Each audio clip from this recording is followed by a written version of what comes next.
In today's video, I'm going to show you exactly how to hit your long irons. Now, I'm not going to fluff it up. These are pretty tricky to hit, but if you follow the fundamentals that I'm going to put in place for you today and you follow these guidelines, you are going to increase your chances of being successful with these clubs. You do not want to miss this video. So before we dive into the technique, we need to run through a crucial concept when it comes to long irons.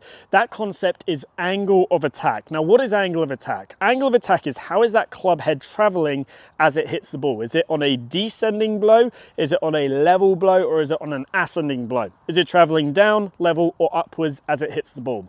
Well, the answer to this is actually we want to see a slight descending blow on the golf ball. So we want to be hitting down on it slightly.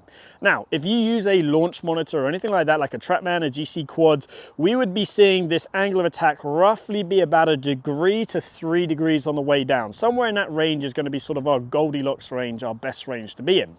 Now, what would that actually look like in the form of a divot?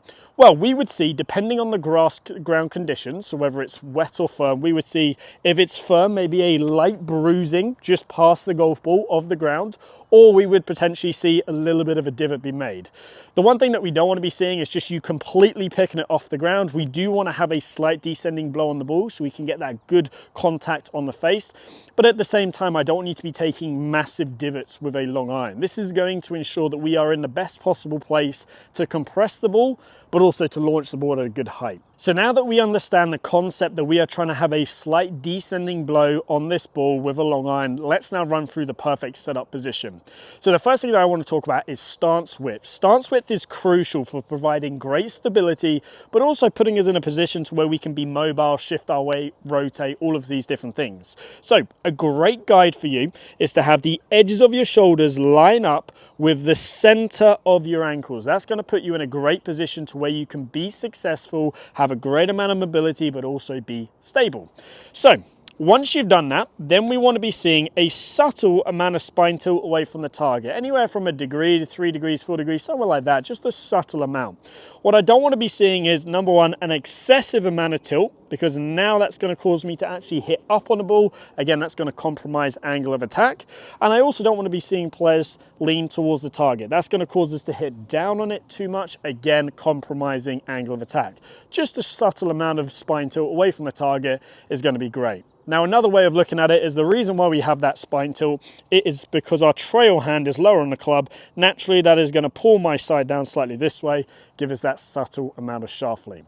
So let's now progress on to arguably the most important setup factor, which is ball position. Again, I see so many people get the ball way too far forwards, get the ball way too far back. Where are we trying to get this ball position? Very simply, I always like to use the upper body as the reference guide, as it's more consistent and it also is going to control the low point far more than the lower body does. So for a guide, I've got a 4-iron here. I'm going to position this golf ball somewhere just on underneath or just outside my left ear, or another way of looking at it is underneath the logo on my left pec muscle right there. Again, that is going to put the ball forwards enough to where I can still have a descending blow, but not too far forwards to where I'm going to be hitting up on it or getting too shallow with the club. So just outside the left ear, underneath the lead logo on your left pec muscle there. Final part is then shaft lean. I see players get the shaft back, shaft too far forwards. Again, that's going to compromise these factors too much, make controlling loft, controlling low point very, very difficult. So what we want to be doing is just have a subtle amount of shaft lean, just a neutral amount, maybe 1 degree or 2, and from there that's going to promote that good ball then ground contact, ultimately providing us with the best possible strike. So let's give this a go for you right here. Good stance width, a little bit of tilt. From there, we're going to have the ball underneath the left ear, logo on the left top, and then a subtle amount of shaft lean.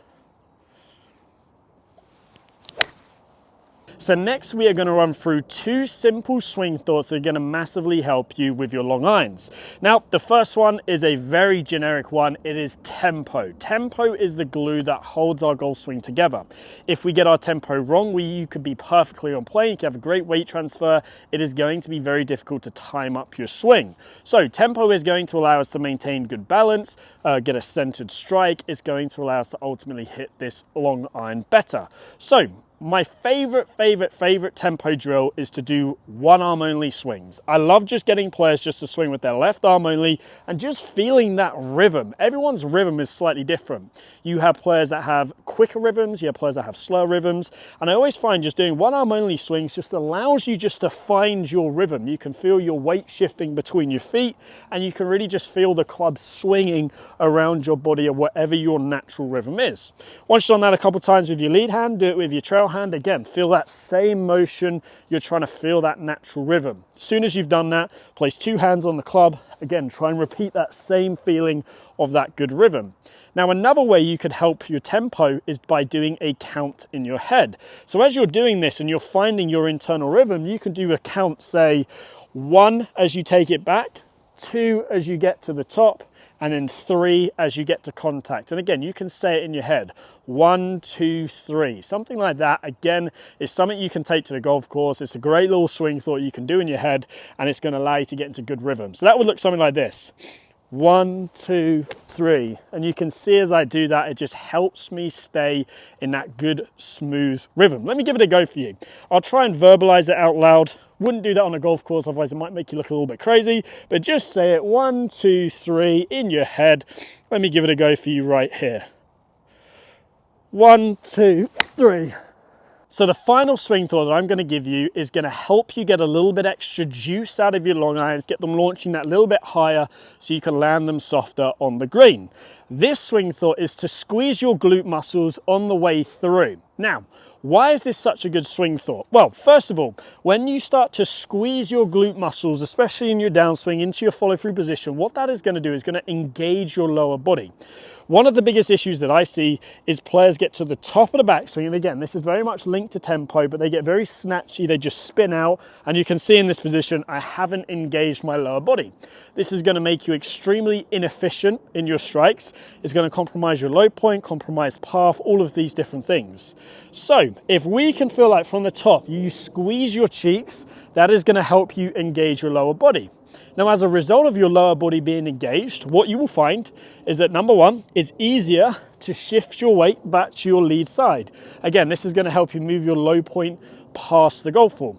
Number two, you are going to find that as you squeeze your glutes underneath you, your pelvis then tucks underneath the upper body. As a result of this, what this does is that impact, it gives you a little bit of side bend, which is where your trail shoulder drops down to the ground, a little bit of spine tilt, and this again helps you get that ball launching even higher into a nice, beautiful high launch shot, which is going to land softly on the greens. So just do some swings where you really concentrate in your follow through, squeezing those glutes underneath you and getting into that nice balanced follow through position. As you can tell, the theme of all of these has been a solid foundation at address, and then making sure we can have good rhythm, good tempo, finishing good balance. And again, this is going to make sure that we finish in a great follow through position. So let me give that a go for you. I'm going to feel like as I come through, I really squeeze my glutes and I get into that nice sort of high follow through position, producing a little bit of a higher ball flight, landing the ball that a little bit softer. Let me give it a go for you right here.